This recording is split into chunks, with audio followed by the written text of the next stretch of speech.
טוב, אז אין ספק שזה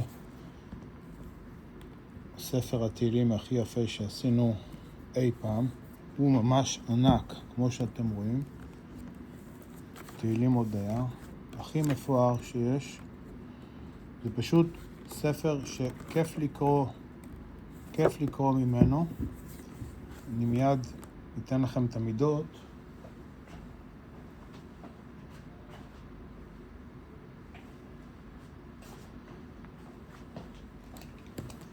אז המידות שלו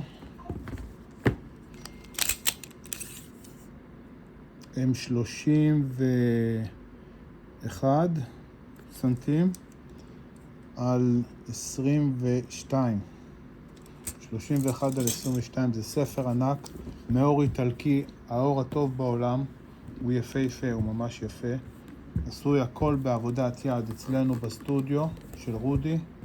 תראו איזה כיף לקרוא ממנו את המילים, איזה גודל. הכל מסודר יפה.